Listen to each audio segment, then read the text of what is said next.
podcast special. I am your host with the most, Norman. And first of all, I would like to say not only a happy new year, but a happy new decade to all of my viewers out there. New year, new decade, new day in the 2020s decade. Isn't that exciting, y'all? It is. It's super exciting. Okay, guys, so there's some things I want to talk about today. Like, first off, one, about the retirement of the R42s. As you all know, as of December 30th, 2019, the R42s that was manufactured by the now defunct Bud Company has now been officially retired from New York City subway service. Yes, it's been 50 years. The same R42s that was manufactured in 1996, delivered in 1968, started service in 1969, went through the MTA General Overhaul Program in the 1980s. The same R42s that got replaced by the R160s, most of them, but they just held on to 5 units that ran on the J and Z lines up until 2017, 2018, 2019, when the R179s took over. Now, the reason why the R42s had to stay a little bit longer because, as you all know, the R179 order was running 2 years behind schedule. It had welding prob, had welding structural problems, door problems. Ugh, it was a mess. So that's why the MTA did not retire those train cars earlier until everything was done with the R179s.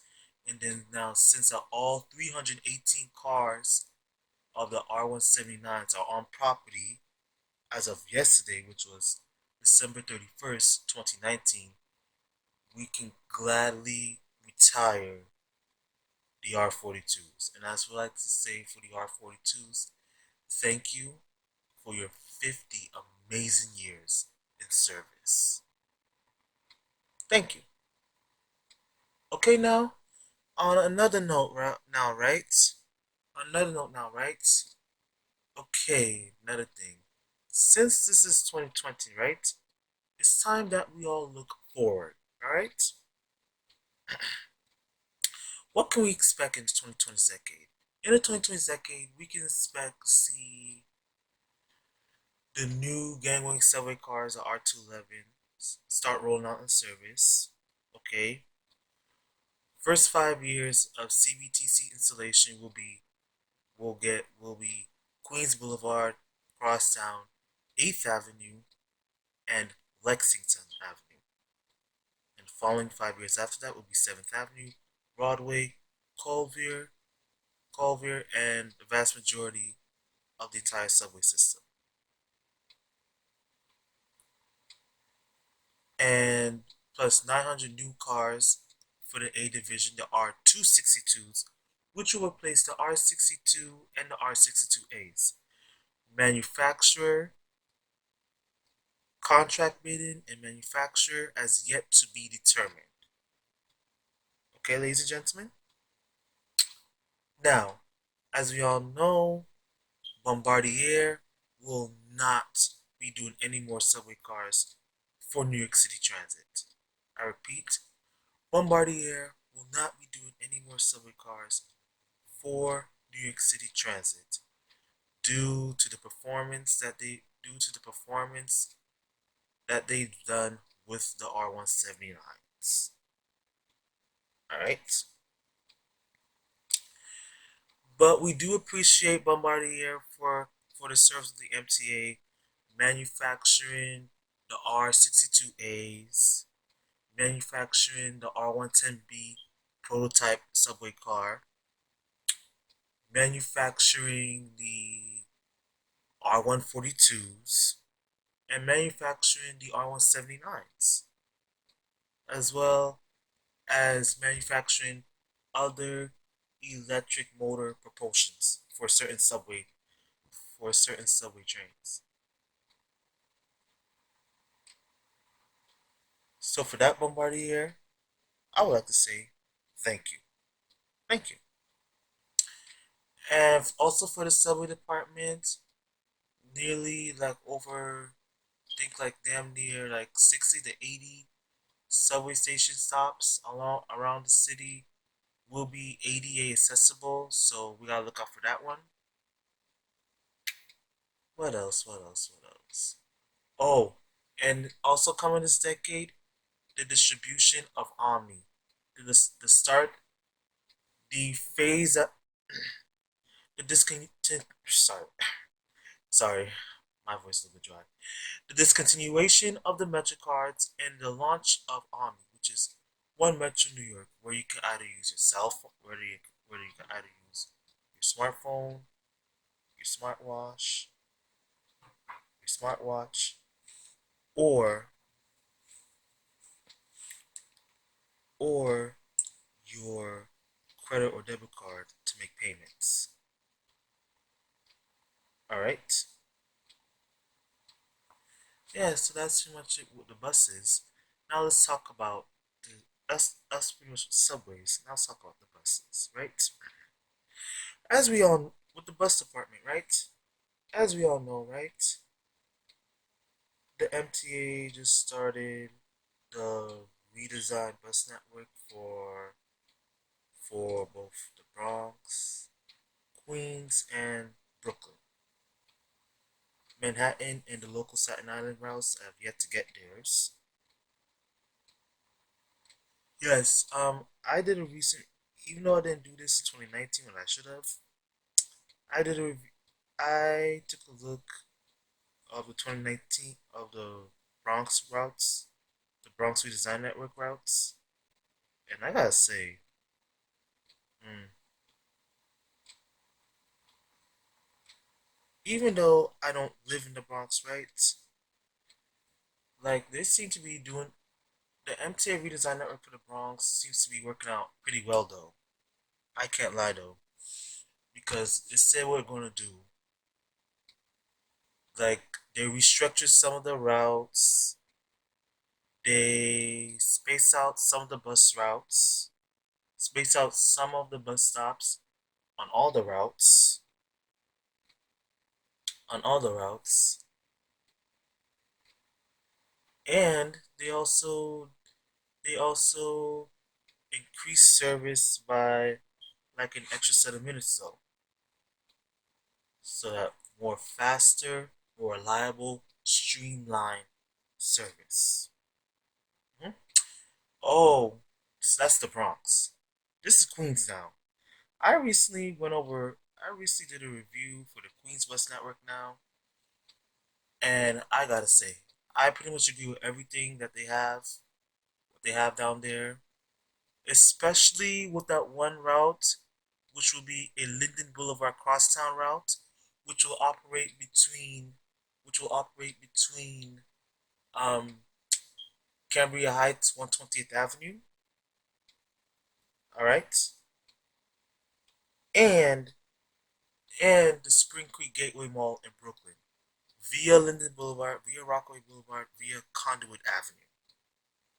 So it'll be more like a Linden Boulevard crosstown route with a mass combination of the current Q4 route and the discontinued Q89 route.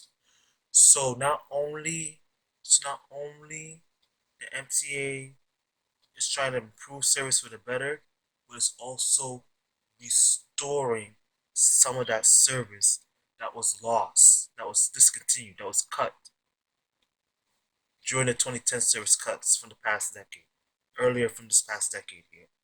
So what this bus network redesign doing is undoing the damage, where they're undoing the damage caused by the 2010 service cuts. And I'm looking forward to that. And also, this past year, right, we've experienced the retirements of all the Detroit diesel 50G engine buses. May those buses be rest in peace. 4 buses that are eco-friendly to the environment, clean energy, renewable gases, right? And by 2030, the entire bus network will be 100% all electric fleet by 2030. Okay? Now, the Long Island Railroad, right? The Long Island Railroad recently had sub recently 3 months ago had its first set of Kawasaki M9 EMU electric cars, EMU cars delivered. Delivered, right? And it will replace all of the remaining M3 cars for the LIR, and the Metro North Railroad's counterpart to the M9, the M9A, will replace all all M3A electric cars for the Metro North Railroad. Okay, so Long Island Railroad in the new decade, right? We should see the LIR expansion wide project between Hicksville and Floral Park, all East Side access for Long Island Railroad customers to get into to get into Grand Central, not just only Penn Station, and the creation and reconstruction of the Elmont Long Island Railroad Station. Elmont, Belmont, yep, the works. That's Long Island Railroad. For Metro North, right? As I mentioned, M9A EMU subway cars replaced the M3A subway cars there. What else? Oh yes. Oh yes. The Metro North Railroad version of Long Island Railroad's East Side access to Grand Central. Metro North Railroad will now have an access to Penn Station, which will have 4 new stations in the Bronx along the newly constructed Hellgate line, Hellgate line along the New Haven line. 4 station stops that will lead them straight into Penn Station. So here's to expect from both commuter railroad companies. East Side Grand Central access into East Side Long Island Railroad access to Grand Central. Penn Station Metro North Railroad's access to Penn Station. That's the way how we can. That's the way how things are going to be.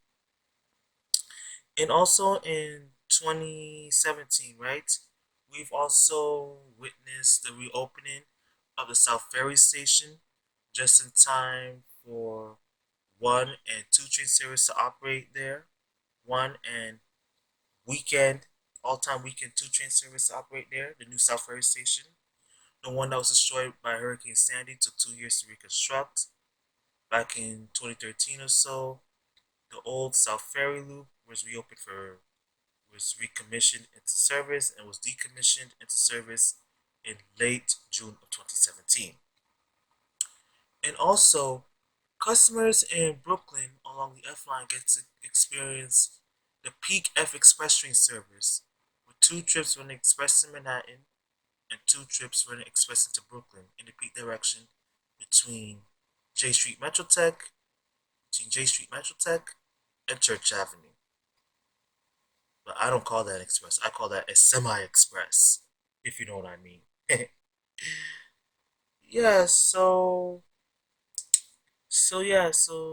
that's pretty much my podcast for the first year of 2020.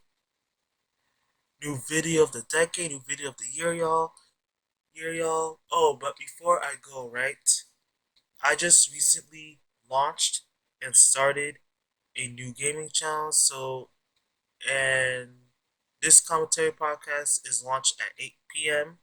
tonight, while the Trans Hub Games, while the Trans Hub Games introductory video will be launched at 9 p.m. So I would appreciate it if you guys give both of those channels and both 2 of these videos a big fat like and a thumbs up. Once again, Happy New Year to all of my followers, all my subscribers. I love you all to death so very much. And I will see all of you guys at the next stop.